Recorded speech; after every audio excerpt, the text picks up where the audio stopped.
Spain के part 1 और part 2 में हमने आपको बताया कि दुनिया में स्पेन नाम का देश बना कैसे और सबसे पहले वहां पर इंसान आया कहां से। यूरोप की बाकी शक्तियां जैसे कि ब्रिटिश, फ्रांस और नीदरलैंड के साथ उपनिवेश के लिए स्पेन का संघर्ष कैसा था।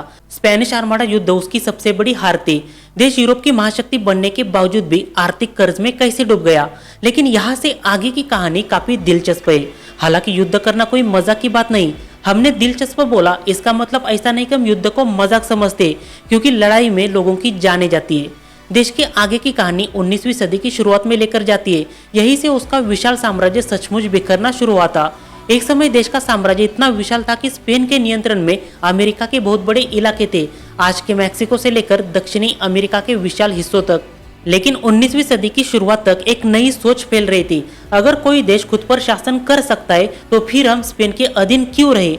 दुनिया की इसी सोच पर कई घटनाओं का असर पड़ा, जैसे कि American revolution, French revolution, Europe में राजनीतिक बदलाव और स्पेन की अपनी कमजोरी। लेकिन असली धमाका अभी होना बाकी था। सब कुछ सही चल रहा था, फिर कहानी अचानक बदल जाती है। फ्रांस का सम्राट नेपोलियन बोनापार्ट पूरे यूरोप में अपनी शक्ति बढ़ा रहा था। उसने स्पेन के राजा को सत्ता छोड़ने पर मजबूर किया और अपने भाई जोसेफ बोनापार्ट को वहां का राजा घोषित किया।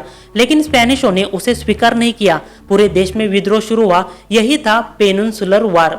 इस युद्ध में देश की सेना के साथ ब्रिटिश सेना ने मिलकर नेपोलियन की फ्रेंच सेना के खिलाफ संघर्ष किया।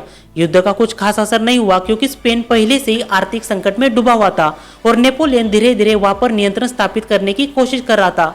स्पेन अपने ही साम्राज्य के अंदर नेपोलियन से लड़ रहा था। मतलब देखो कंडीशन क्या थी, अगर देश के पास पैसा नहीं है तो वो कुछ नहीं कर सकता, चाहे दुश्मन घर में घुसे। अमेरिका में जो स्पेनिश उपनिवेश थे वहां पर एक खबर काफी तेजी से फैल रही थी कि स्पेन अपने ही देश में नेपोलियन से लड़ रहा है, खुद अपने राजा और सत्ता को बचाने में असमर्थ है, तो हम उसकी बातें क्यों माने।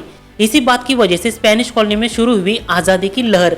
इस आजादी की लड़ाई में लैटिन अमेरिका से एक नाम सबसे ज्यादा चमक उठा, साइमन बोलीवर, जो कि एक क्रांतिकारी थे। उनका सपना था कि स्पेनिश शासन से मुक्ति पाकर दक्षिणी अमेरिका के कई क्षेत्र स्वतंत्र होने चाहिए।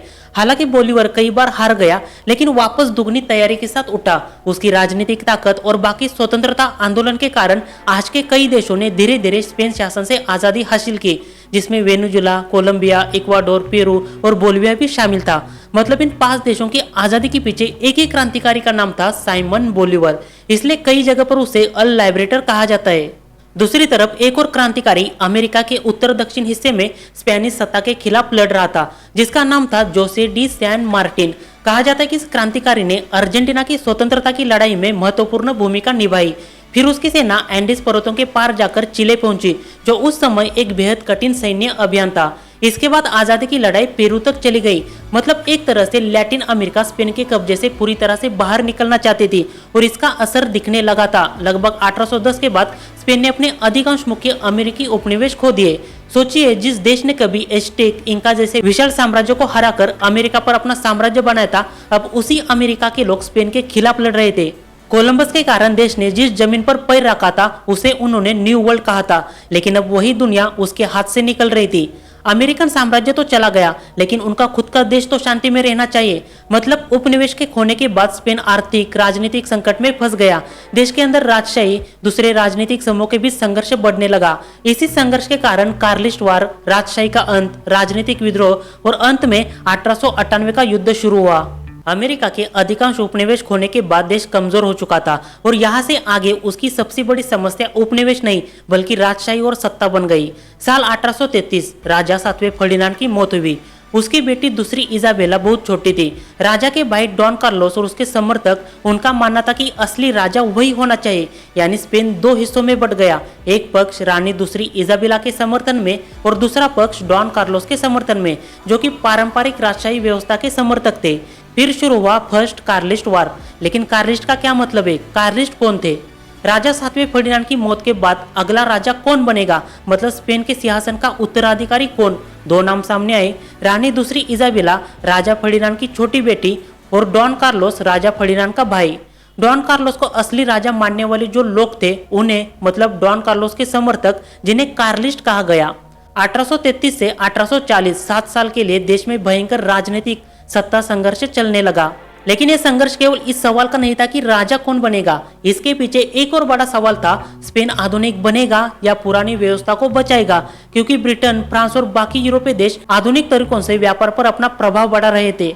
जब तक दूसरी रानी इजाबेला रानी बनने के योग्य नहीं होती, तब तक बाकी राजा स्पेन की सत्ता को चलाने लगे। समय बीतता गया और साल 1873 आया। देश के पास अब क्या बचा था? 19वीं सदी के अंत तक स्पेन ने अपने अधिकांश अमेरिकी उपनिवेश खो दिए थे, लेकिन अभी भी उसके पास कुछ महत्वपूर्ण इलाके मौजूद थे, जैसे कि क्यूबा, पोर्टो रिको और फिलीपींस। कहा जाता है कि कैरिबियन एरिया में क्यूबा ने स्वतंत्रता के लिए आवाज उठाया था।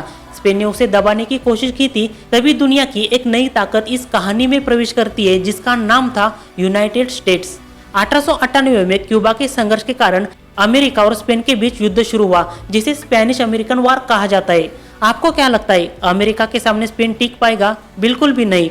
युद्ध ज्यादा लंबा नहीं चला, देश को हार का सामना करना पड़ा और उसके बचे हुए इलाके जैसे कि क्यूबा स्पेनिश नियंत्रण से बाहर हो गया, जबकि पोर्टो रिको और फिलीपींस अमेरिकी नियंत्रण में चला गया। 1898 का युद्ध, स्पेनिश अमेरिकी वार, देश के लिए सिर्फ युद्ध नहीं था, बल्कि एक तरह का मानसिक झटका था।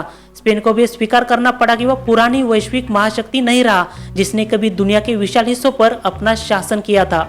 20वीं सदी की शुरुआत हो चुकी थी। अब यहाँ से आगे देश की कहानी काफी डरावनी हो जाती है, क्योंकि राजशाही का संकट, तानाशाही, गणराज्य, गृहयुद्ध और फिर लोकतंत्र की वापसी, इतना सब कुछ हुआ एक सदी के अंदर। 20वीं सदी का समय देश के लिए एक कमजोर और परेशान करने वाला था। ऐसा इसलिए क्योंकि देश आर्थिक समस्या, राजनीतिक भ्रष्टाचार और सामाजिक असमानता से जूझ रहा था। सरकारें कमजोर थी और राजनीतिक व्यवस्था से लोगों का भरोसा उठ चुका था। 1931 में जब चुनाव हुए, तब अपोजिशन पार्टी को राजशाही विरोधी ताकतों का समर्थन मिला। राजा 13वें अल्फांसो देश छोड़कर चला गया और स्पेन में घोषित हुआ सेकंड स्पेनिश रिपब्लिक। कहा जाता है कि उस समय की नई रिपब्लिकन सरकार ने देश को आधुनिक बनाने की कोशिश की, कई बड़े सुधार लाए, जैसे कि शिक्षा व्यवस्था में बदलाव किया, आर्मी मतलब सेना में सुधार किया, चर्च और राज्य के संबंधों में बदलाव किया। लेकिन फिर भी स्पेन और ज्यादा राजनीतिक रूप से बंटने लगा। एक तरफ थे रिपब्लिकन समर्थक जो सामाजिक और राजनीतिक सुधार चाहते थे, और दूसरी तरफ थे कॉन्जर्वेशन मोनार्चिस्ट जो इन बदलावों का विरोध कर रहे थे। समय के साथ झगड़ा स्पेन के गृहयुद्ध का कारण बना। लेकिन यह सिर्फ देश का युद्ध नहीं रहा। यूरोप के बाकी देश किसी न किसी वजह से स्पेन के युद्ध में शामिल होने लगे। नाजी जर्मनी और इटली ने नेशनलिस्ट का समर्थन किया, जिसमें सेना के विद्रोही हिस्से, कॉन्जर्वेशन और बाकी समर्थक शामिल थे। सोवियत यूनियन ने रिपब्लिकन पार्टी को सपोर्ट किया, जो कि सामाजिक और राजनीतिक सुधार चाहते थे। 3 साल तक युद्ध चलता रहा और अंत में 1939 में रिपब्लिकन पार्टी हार गई। मतलब राजशाही का अंत हुआ। अब देश में तानाशाही शासन स्थापित हुआ। गृहयुद्ध खत्म होने के बाद देश को आंतरिक शांति तो मिली होगी, लेकिन ठीक उसी साल सितंबर 1939 में सेकंड वर्ल्ड वार, दूसरा विश्व युद्ध शुरू हुआ। जब देश नया बना था, तब से उसके पीछे राजनीतिक संघर्ष, झगड़ा, युद्ध पीछे पड़े थे। पता नहीं क्यों, लेकिन स्पेन अपने एक दुश्मन को हराने के बाद दूसरा दुश्मन पैदा होता। शुरू में यूरोप के बाकी देशों ने स्पेन पर कब्जा किया, फिर स्पेन ने दुनिया में अपना साम्राज्य स्थापित किया, फिर खुद के साम्राज्य को बचाने लगा। खुद के देश के अंदर गृहयुद्ध छिड़ गया। आंतरिक शांति मिलने ही वाली थी, तब तक दूसरा विश्व युद्ध शुरू हुआ। इस युद्ध में देश ने क्या किया और उसके साथ क्या हुआ, अब यहाँ से आगे की कहानी हम आपको अगले पार्ट में बताएंगे। तब तक के लिए वीडियो को लाइक कीजिए, शेयर कीजिए। मिलते हैं अगले वीडियो में एक नए टॉपिक के साथ।